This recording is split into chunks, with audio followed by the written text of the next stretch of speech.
Yes bana, huyo ni Salum Kihimbwa akiwa anatoka uwanjani. Kaka Kihimbwa, uko vizuri? Uko vizuri? Sipo vizuri, nimefungwa. Lakini mchezo ulikuwaje? Mchezo ulikuwa mzuri. Performance nzuri sana, watu wameiona Salum Kihimbwa katika ukongo wako. Kipi zaidi ambacho labda kinakusaidia kuendelea kufanya vizuri mpaka leo hii? Ni mazoezi na kumsikiliza mwalimu na nidhamu tu basi, hakuna kingine. Na ugumu mechi dhidi ya Simba. Simba na Yanga ni timu kubwa barani Afrika, kila mtu anazijua kucheza nazo, lazima ugumu upate.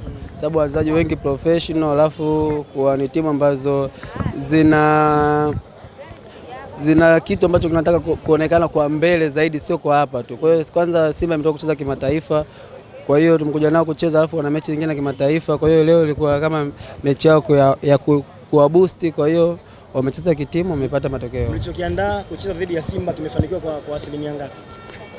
Tulichokiandaa kucheza na Simba tumefanikiwa kwenye 100%, tumefanikiwa 50%, sababu tumefungwa, tumefanya uzembe wa kijinga.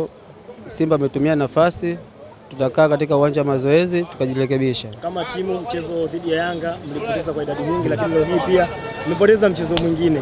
Huwa mnaondoka na kitu gani katika uwanja mara baada ya kupoteza mchezo mfululizo namna hii? Mchezo dhidi ya Yanga ulishapita, tulipoteza kwa idadi ya magoli mengi 6.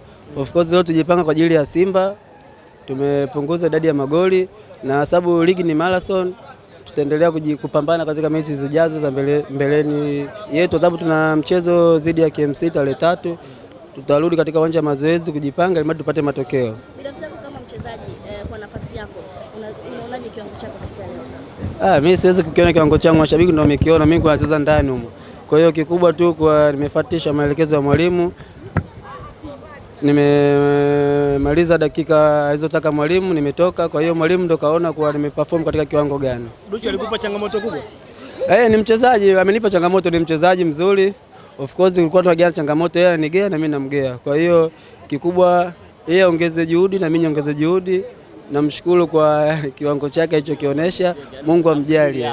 Kihimbwa, miongoni mwa walioona kiwango chako ni mimi hapa. Umecheza vizuri sana hususan kwenye upande ambao ulikuwa unacheza dhidi ya umemsumbua sana leo bwana mdogo Duchu. Nini mwalimu alikuambia kuhusiana na aina ya beki ambayo unakwenda kukutana naye, lakini plani yenu kuelekea kushambulia kutokea pembeni, kwa sababu wewe upande wako ulikuwa unacheza kwa njia nzuri, Celebwenzi pia alikuwa anacheza, pia alikuwa akipata nafasi anacheza vizuri. Nini mwalimu aliwapa siri kuhusiana na sehemu za mawinga?